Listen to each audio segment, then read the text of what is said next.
तो विजयदशमी का दिन बेहद विशेष है और आज के दिन की विशेषता बता रहे थे पंडित जी आपको। बढ़ते हैं आगे, आपको बताते हैं उत्तराखंड के राज्य पुष्प ब्रह्म कमल पर दोहरी मार पड़ रही है। एक और ये क्लाइमेट चेंज का शिकार हो रहा है तो दूसरी ओर इसका दोहन भी तेज हो रहा है। देखिए रिपोर्ट।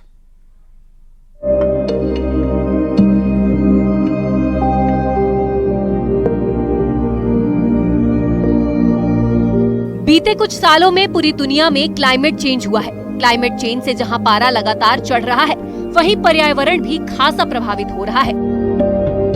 बदले मौसम की सबसे अधिक कीमत दुर्लभ पेड़ पौधों के साथ ही ऐसी प्रजातियां भी चुका रही हैं, जिनका सीधा नाता मौसम से है। हालात ये है कि लगातार बढ़ रहे तापमान ने उत्तराखंड के राज्य पुष्प ब्रह्मा कमल की भी कमर तोड़ दी है।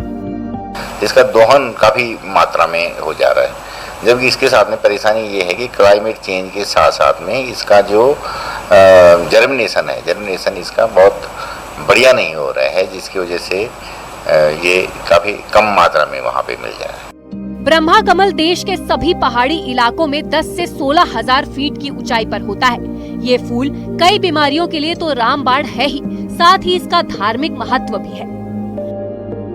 पहाड़ी इलाकों में ये फूल को भगवान शिव को अर्पित किया जाता है। यही नहीं, बौद्ध धर्म में इस फूल को अनाशक्ति का प्रतीक माना गया है। ब्रह्मा कमल के खास गुण ही अब इसके दुश्मन बन गए हैं। हालात ये है कि औषधीय के साथ ही धार्मिक कार्यों में भी इसका उपयोग तेजी से बढ़ा है, जिस कारण इसकी पैदावार भी कम हो रही है। ब्रह्म कमल जैसे बहुमूल्य पादप हैं, उनकी जरूरत पड़ती है। क्यों पड़ती है, उसका भी एक वैज्ञानिक कारण है, उस पर भी अध्ययन होना चाहिए। मुझे लगता है कि ये वाला डायमेंशन थोड़ा सा हमने अभी तक अनएक्सप्लोर्ड रखा है, उस पर वैज्ञानिकों को कार्य करने की जरूरत है। जिन इलाकों में ब्रह्मा कमल पैदा होता है, वहाँ बीते कुछ सालों में रोड जमकर बनी है। ऐसे में इन इलाकों में इंसानी दखल भी तेजी के साथ बढ़ रहा है। यही इंसानी दखल ऊपरी इलाकों के मौसम में खासा बदलाव ला रहा है, जिसकी कीमत ब्रह्मा कमल के साथ ही कई बेशकीमती प्रजातियां चुका रही हैं। न्यूज़ 18 के लिए किशन जोशी के साथ विजयवर्धन उप्रेती की रिपोर्ट।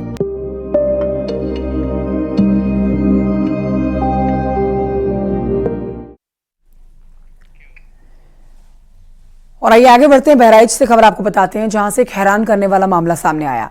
यहां अपनी बाइक को मांगना एक लड़के पर भारी पड़ गया। आरोपी ने उसके ऊपर खौलता तेल उड़ेल दिया। पूरी खबर देखिए।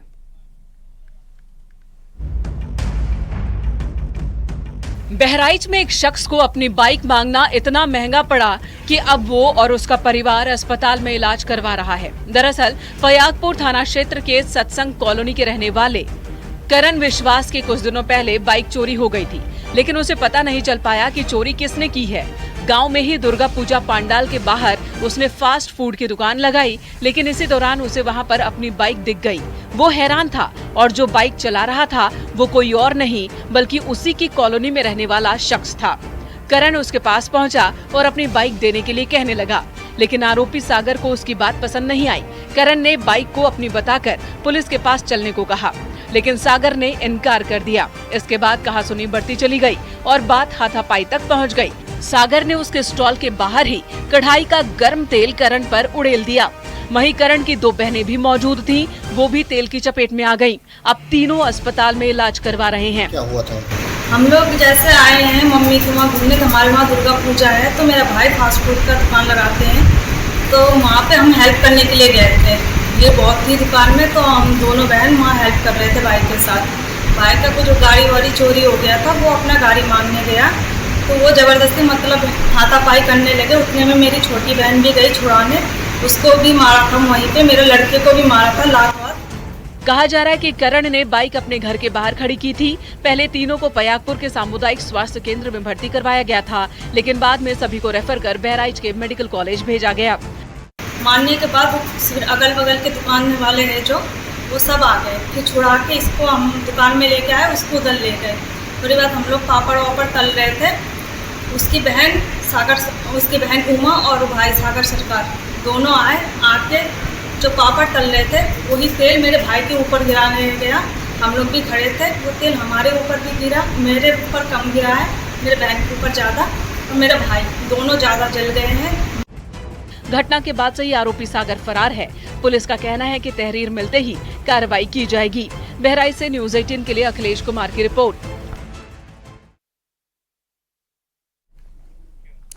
बांदा से खबर, जहां पिछले दिनों एक शख्स ने पोस्टमार्टम हाउस में कुल्हाड़ी लेकर हंगामा कर दिया था। उसने कर्मचारी कानपुर साथ में काम कर रहे हैं। साइबर अपराध रोकने के लिए आईआईटी में जवानों को ट्रेनिंग दी जा रही है।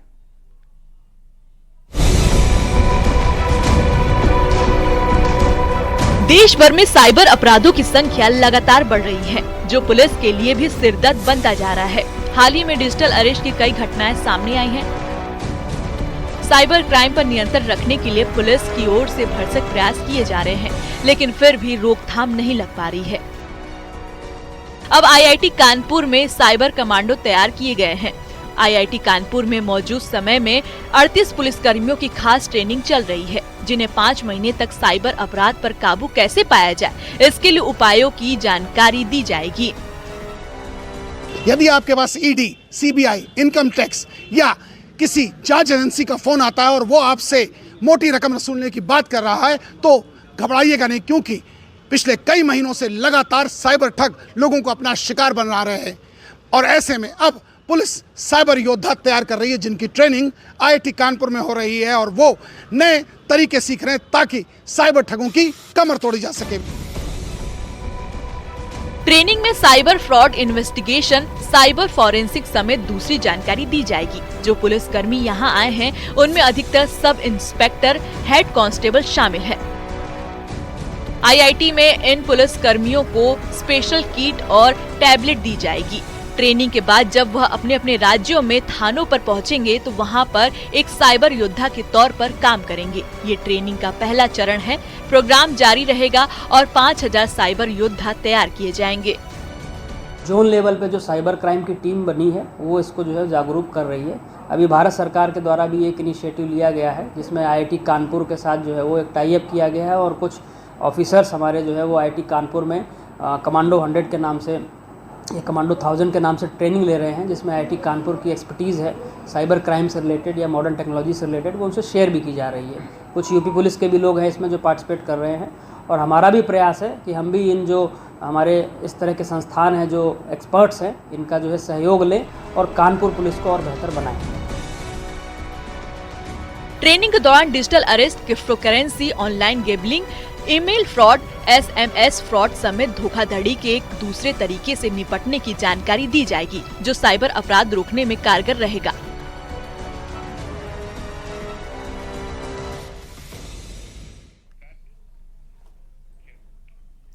बढ़ रहे हैं आगे, हरदोई की खबर आपको बता रहे हैं, जहां पर नशे में धुत कार ड्राइवर ने बाइक में मारी जोरदार टक्कर। इस हादसे में एक महिला की मौत हो गई और मोटरसाइकिल पर बैठे 2 लोग गंभीर रूप से घायल हो गए।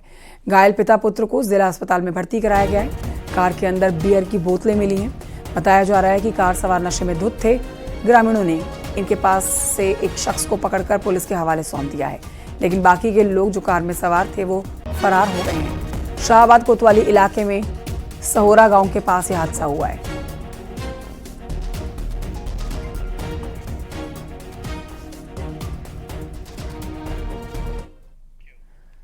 इन्हीं खबरों के साथ एक छोटे से ब्रेक के लिए रुकना होगा, जल्द लौट रहे हैं।